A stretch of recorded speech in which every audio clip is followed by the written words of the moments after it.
नमस्कार दोस्तों, इस लेक्चर में अपन बात करने वाले हाइड्रोसिफेलस। जो अपन ने पिछले लेक्चर में देखा था शीर्षांबु है ना, उसको वो तो आयुर्वेद पोर्शन था।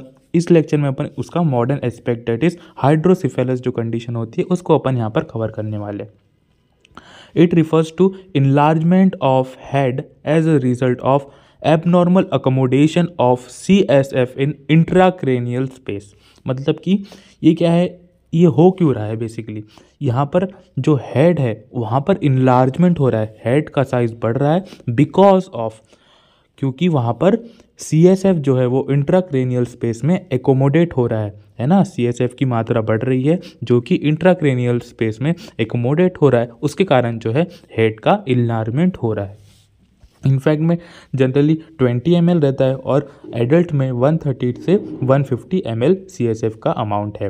अब चलते हैं इसका क्लासिफिकेशन, बहुत इंपॉर्टेंट क्लासिफिकेशन है। अगर ये जो हाइड्रोसिफेलस आता है तो इसका क्लासिफिकेशन अपन को लिख के ही आना है। उसमें क्लासिफिकेशन देखो, पहला है कम्युनिकेटिंग हाइड्रोसिफेलस। कम्युनिकेटिंग मतलब क्या है, नाम से ही समझ में आ रहा है, no blockage in CSF pathway in ventricles. अगर जो वेंट्रिकल्स है, अपन को पता है जो अपना ब्रेन है उसमें बहुत सारे वेंट्रिकल्स, 5 वेंट्रिकल्स होते हैं, तो अगर वहाँ पर कोई ब्लॉकेज नहीं है CSF के पाथवे में तो उसको अपन बोलेंगे कम्युनिकेटिंग हाइड्रोसिफेलस। अगर वहाँ पर कोई ब्लॉकेज है तो वहाँ उसको अपन क्या बोलेंगे, नॉन कम्युनिकेटिंग। देखो, non communicating hydrocephalus there is any blockage at any level in ventricular system, है ना। अगर वहाँ पर वेंट्रिकल्स में कोई ब्लॉकेज हो रहा है, मे बी पॉसिबल ट्यूमर के कारण या फिर कोई भी ऑब्स्ट्रक्शन हो सकता है उसके कारण, तो उसको अपन नॉन कम्युनिकेटिंग हाइड्रोसिफेलस कहेंगे। ठीक है, क्लासिफिकेशन इंपॉर्टेंट है,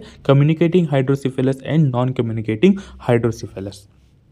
इसके बाद में क्लिनिकल फीचर्स में क्या है, देखो क्लिनिकल फीचर्स में हेडेक होगा, लार्ज हेड होगा, है ना। लार्ज हेड तो समझ में आ रहा है क्योंकि CSF का जो अमाउंट है वहाँ पर बढ़ चुका है। नौसिया, वॉमिटिंग, है ना, उल्टी आएगी उसको। बहुत इंपॉर्टेंट है सनसेट साइन और मैसवेन साइन, है ना। सनसेट साइन में क्या होता है, जो विजुअल स्क्लेरा होती है वो ऊपर आ जाती है कॉर्निया के ऊपर।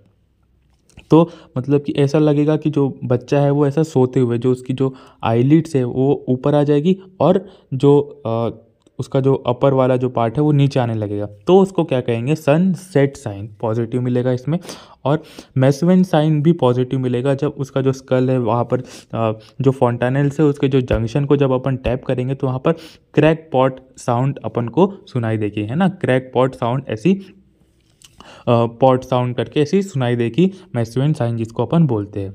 तो बहुत इंपॉर्टेंट है, सनसेट साइन और मैसवेन साइन किस में देखने को मिलता है, तो MCQ में हर साल क्वेश्चन इससे आता ही है, sunset sign and Macewen sign hydrocephalus के क्लिनिकल फीचर्स है। अब जो चलते इसके ट्रीटमेंट में मॉडर्न में सर्जरी है। सर्जरी बहुत वो है इसमें, तो इसमें सर्जरी में स्टंट डाल के अपन उसमें जो फ्लूइड है या फिर जो CSF है उसको अपन बाहर निकाल लेते हैं। ठीक है, और इसके साथ साथ कुछ औषधियाँ जैसे कि एसिटोजोलामाइड और हाइपरटोनिक सॉल्यूशन को अपन यूज़ करेंगे, है ना। तो सर्जरी एक ट्रीटमेंट है इसमें, जिसको शंट लगा के अपन जो फ्लूइड है उसको ड्रेन आउट कर लेते हैं। इसके साथ साथ ट्रीटमेंट में अपन को एसिटोजोलामाइड, इसके साथ साथ हाइपरटोनिक सॉल्यूशन का भी यूज़ करना है। ठीक है, तो अपन ने इसका मॉडर्न भी कवर कर लिया यहाँ पर। धन्यवाद।